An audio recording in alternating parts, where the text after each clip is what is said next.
Halo adik-adik, balik lagi nih sama kakak Sasa di sekolah minggu harian.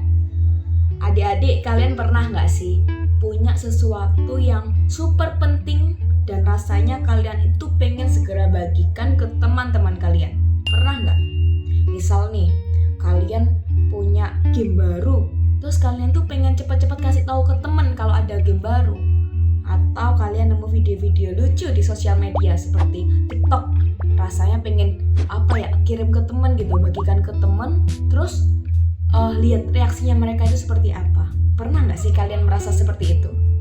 Nah, hari ini kita akan belajar nih adik-adik tentang seseorang yang semangat juga nih untuk menceritakan sesuatu kepada orang-orang. Yang pastinya bukan tentang makanan viral, video viral, ataupun game baru yang kayak kakak tadi sebutin di awal ya. Enggak, dia cerita tentang sesuatu adik-adik. Kira-kira siapa ya orangnya ya? Sebelum kita mulai ceritanya, sebelum kakak mulai ceritanya, kita berdoa dulu ya. Tuhan, terima kasih, kami anak-anakmu akan mendengarkan tentang cerita Alkitab. Engkau sertai telinga kami, pikiran kami, dan hati kami ya Tuhan. Ayo, dalam tangan kasih-Mu kami telah berdoa. Haleluya, amin. Selamat mendengarkan. Adik-adik, hari ini kita belajar dari seorang hamba Tuhan yang sangat luar biasa, yaitu Paulus. Paulus ini dulunya bukan pengikut Tuhan Yesus loh, tapi setelah ia bertemu Yesus dan hidupnya berubah, ia menjadi orang yang paling bersemangat untuk menceritakan kabar baik kepada semua orang. Di dalam 1 Korintus 9 ayat 19 sampai dengan 23, Paulus menjelaskan cara yang ia lakukan untuk memenangkan hati banyak orang. Paulus bilang begini adik-adik, "Walaupun aku bebas dan tidak menjadi hamba siapapun, aku menjadikan diriku hamba dari semua orang, supaya aku boleh memenangkan sebanyak mungkin orang." Artinya apa ya? Artinya Paulus tidak egois. Ia tidak memikirkan dirinya sendiri.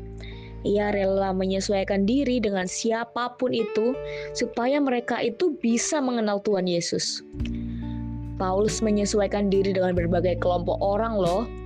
Paulus mengatakan bahwa ia mau menjadi seperti satu, orang Yahudi, supaya orang Yahudi mau mendengar tentang Tuhan Yesus.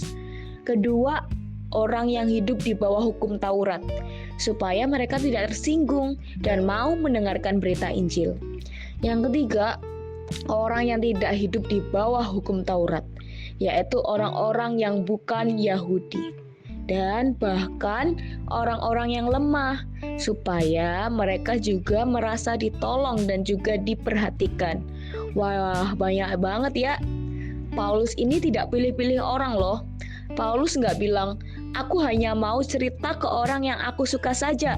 Enggak, Paulus mau mendekati setiap orang karena setiap orang berharga di mata Tuhan. Lalu, kenapa Paulus melakukan semua itu? Apakah untuk terlihat keren? Atau supaya ia dipuji orang? Enggak ya. Tujuan Paulus itu cuma satu, supaya lebih banyak orang percaya kepada Tuhan Yesus dan diselamatkan.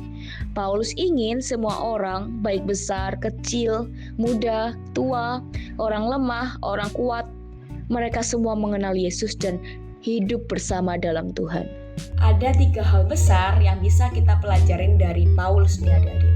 Pertama, Paulus itu rendah hati. Ia tidak memaksa orang lain untuk menjadi seperti dia, tapi ia yang menyesuaikan diri agar orang lain merasa diterima. Yang kedua, Paulus mau memahami orang terlebih dahulu. Ia tidak langsung menghakimi adik-adik, tapi ia mau masuk ke dalam dunia mereka, masuk dalam bahasa mereka, kebiasaan mereka, selama itu tidak berdosa.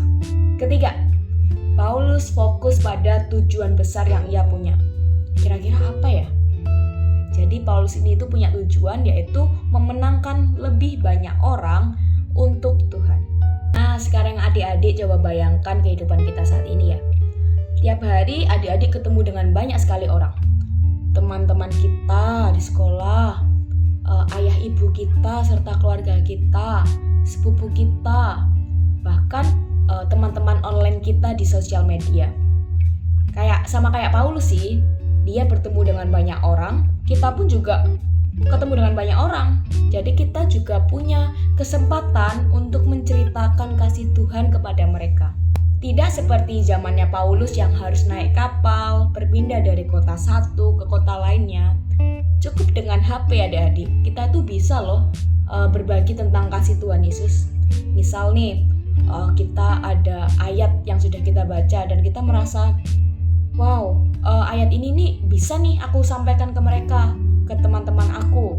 Atau video-video lagu rohani atau video rohani yang kalian temukan di sosial media, bisa nih kalian bagikan ke teman-teman kalian. Lewat cara itu kita udah bisa nih untuk menyebarkan kasih Tuhan. Nah adik-adik, Tuhan itu mau kita menjadi seperti Paulus. Gak harus jadi pendeta dulu, gak harus jadi orang besar dulu, gak harus tua dulu adik-adik. Anak kecil pun bisa dipakai Tuhan untuk menyampaikan kabar baik ke semua orang. Tuhan mau memakai hidup adik-adik sekalian untuk membuat orang lain mengenal tentang kasih Tuhan yang sangat besar itu. Yuk adik-adik, kita tutup sekolah minggu kita hari ini, kita berdoa ya. Tuhan, terima kasih kami bersama-sama dapat belajar dari sikap dan juga sifat Paulus dalam memberitakan Injil ya Tuhan. Kau sertai kami dapat memberitakan tentang kasih-Mu di berbagai kesempatan yang kami punya ya Tuhan. Kau pimpin kami, Kau tuntun kami. Terima kasih, hanya dalam tangan kasih-Mu kami telah berdoa, kami sudah mengucap syukur. Haleluya, amin. Oke adik-adik, udah dulu ya untuk hari ini. Jangan lupa minggu depan ada video lagi loh, tungguin ya. Dadah.